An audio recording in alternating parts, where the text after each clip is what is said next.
یہ جو انتقال تملیغ ہے کیا اس کو بھی چیلنج کیا جا سکتا ہے؟ جیسے ہبہ کو چیلنج کیا جا سکتا ہے، آپ نے بتایا تھا، کیا اسی طرح انتقال تملیغ کو بھی چیلنج کیا جا سکتا ہے؟ جی وامق، انتقال تملیغ کو چیلنج کیا بھی جا سکتا ہے اور چیلنج نہیں بھی کیا جا سکتا۔ اب دیکھنا یہ ہے کہ کن صورتوں میں چیلنج کیا جا سکتا ہے اور کن صورتوں میں چیلنج نہیں کیا جا سکتا۔ اچھا، اگر تو کوئی والد جو ہے اپنی جائیداد جو ہے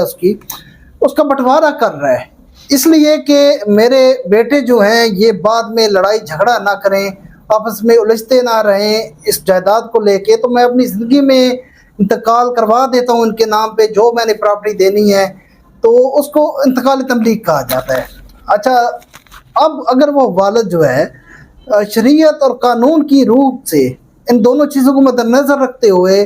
بالکل انصاف کے ساتھ ہر بیٹے کو ہر بیٹی کو حصہ دیتا ہے اور برابر دیتا ہے، تو اس طرح کا انتقال تملیغ کل کو چیلنج نہیں کیا جا سکتا۔ لیکن اگر وہی والد صرف ایک چال بازی کر رہا ہے کہ میں انتقال تملیغ کرا دیتا ہوں صرف بیٹوں کے نام پہ اور بیٹیوں کو اس سے محروم کر دیتا ہوں، تو اگر وہ ایسا کرتا ہے تو کل کو اس کی وفات کے بعد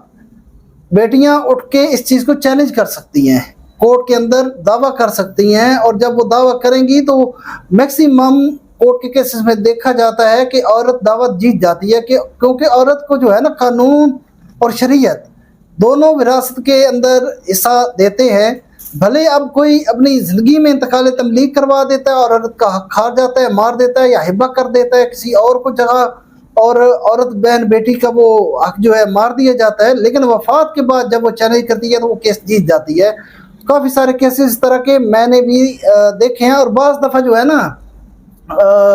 بیٹے جو ہیں وہ بیوہ کا حق کھا جاتے ہیں، مطلب جو ان کی والدہ ہوتی ہیں ان کو حق نہیں دیتے، پھر والدہ اگر کیس کر دیتی ہے تو حق اس کا جو بھی حصہ ہوتا ہے مل جاتا ہے وراثت میں۔ تو انتقال تملیغ کو اگر تو اس کی فیر پارٹیشن ہوئی ہے تو پھر چیلنج نہیں کیا جا سکتا، کیونکہ فیر پارٹیشن پہ سارے بھائی ایگری ہوئے ہیں، جو بھی اولادیں تھیں ایگری ہوئیں، اور اسی کے مطابق ان کو قبضے ملے اور قبضے میں وہ رہ رہے ہیں۔ اب والد صاحب فوت ہوئے ہیں تو وہ یہ نہیں کہہ سکتے کہ والد صاحب نے تو مجھے پیچھے کا حصہ دے دیا تھا، دوسرے کو آگے کا دے دیا تھا، وہ پھر خانگی تقسیم کو بھی کورٹ مانتی ہے، لیکن یہ تو خانگی تقسیم نہیں ہے، یہ تو پراپر انتقال ہو رہا ہے۔ لیکن اگر انصاف نہیں رکھا گیا، صرف بیٹوں کے نام پہ گئے گی ہے، بیٹیوں کو بیچ میں سے محروم کر دیا گیا ہے، تو بیٹیاں کیس کر سکتی ہیں، چیلنج کر سکتی ہیں۔